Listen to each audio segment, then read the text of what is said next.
কাঁচা লঙ্কা চিকেন। দেখুন বন্ধুরা ফুল ভিডিওটা কিভাবে বানালাম। খুবই টেস্টি হয়। ভালো লাগলে কিন্তু লাইক শেয়ার কমেন্ট করবে, আর চ্যানেলে নতুন হলে চ্যানেলটা কিন্তু সাবস্ক্রাইব করে পাশে থাকবে। পেজ থেকে দেখলে পেজটা কিন্তু ফলো করবে। আজকে এই বর্ষার দিনে বন্ধুরা বানাবো কাঁচা লঙ্কা চিকেন।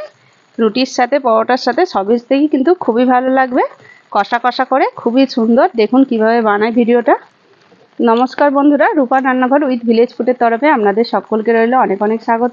যে যেখান থেকে ভিডিওটা দেখছো তাদের সকলকে রইল অনেক ভালোবাসা, বড়দের রইল আমার অনেক অনেক প্রণাম। বন্ধুরা এই কাঁচা লঙ্কা চিকেন বানাবার জন্য প্রথমে আমি নিয়েছি কাঁচা লঙ্কা। এখানে 8-9 পিস কাঁচা লঙ্কা আছে। ঝালটা আপনারা বুঝে দেবেন, এতে কিন্তু কোনো গুঁড়ো লঙ্কা ব্যবহার হবে না। কালারটা কিন্তু খুব সুন্দর না এলেও খেতে কিন্তু খুবই সুস্বাদু হবে। নিয়েছি আদা, রসুন আর টমেটো, সব কিন্তু একসাথে আমি পেস্ট করে নেব। মাংসটাতে প্রথমে একটু লবণ আর হলুদ মাখিয়ে নিচ্ছি। অল্প করে লবণ দিয়েছি। কড়াই দিয়ে দিয়েছি সর্ষের তেল। তেল গরম হয়ে গেছে। চিকেনগুলো প্রথমে ভেজে নেব।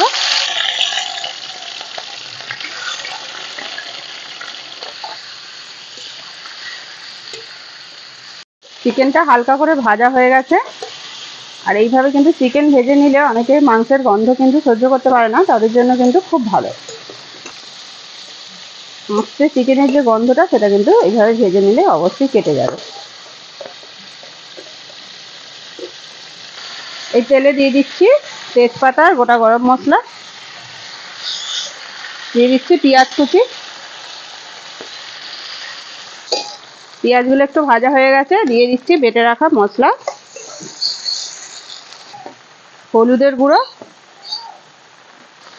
জিরের গুঁড়ো, ধনের গুঁড়ো, দিয়ে দিচ্ছি স্বাদ মতো লবণ।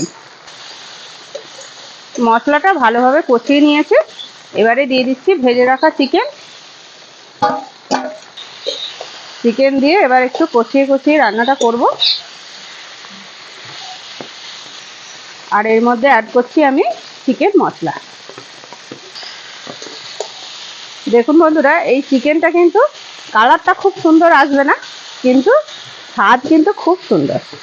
আপনারা বানান যদি তাহলেই বুঝতে পারবেন।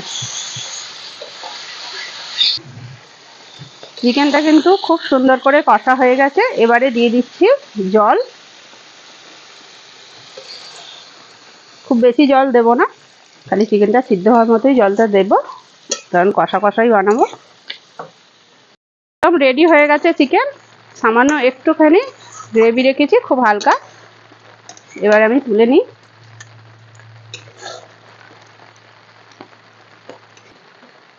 দেখুন বন্ধুরা কত সহজে কিন্তু বানিয়ে ফেললাম। আপনারাও বানান।